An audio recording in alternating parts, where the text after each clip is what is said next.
Across India, temperatures are routinely crossing the 45-degree mark before summer even officially hits its peak. The heat is heavy, constant, and inescapable. At street level, daily routines have become exercises in survival. Commuters wrap their heads in towels, creating makeshift shields to navigate the midday sun. This physical desperation triggers an immediate economic reaction. People seek instant relief wherever they can, buying up cold water and sodas at roadside stalls. The numbers reflect this sudden shift. Quick commerce platforms report that ice cream sales have literally doubled over 10-day periods, and major soft drink bottlers are expecting a 15% rebound in their seasonal revenues. But zoom out to larger purchases, and the trend flips. You might assume a severe heat wave would trigger a massive spike in air conditioner sales. Instead, those numbers are unexpectedly sluggish, falling well short of industry projections. Consumers are pouring their money into temporary fixes because the long-term solution, air conditioning, has become an inaccessible financial burden.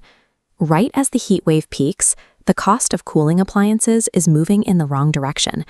AC manufacturers have pushed prices up by 8 to 10% this year alone.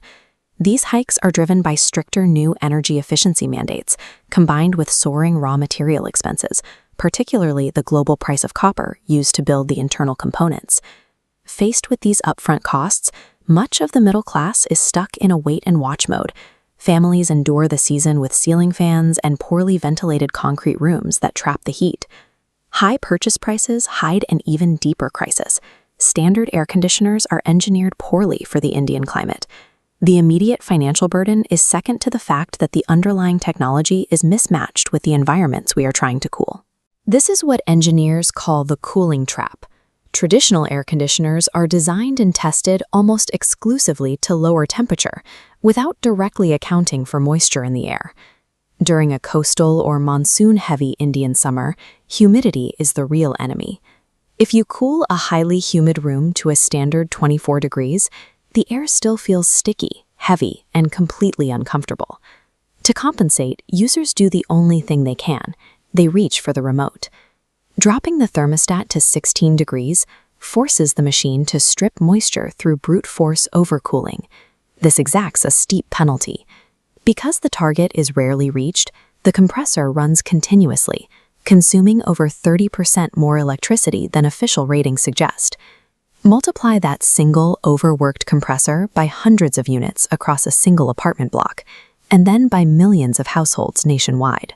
Our natural reaction to sticky heat, pushing the AC to its absolute limit, turns these everyday appliances from personal comforts into massive liabilities for the entire electrical grid, and that footprint is expanding fast.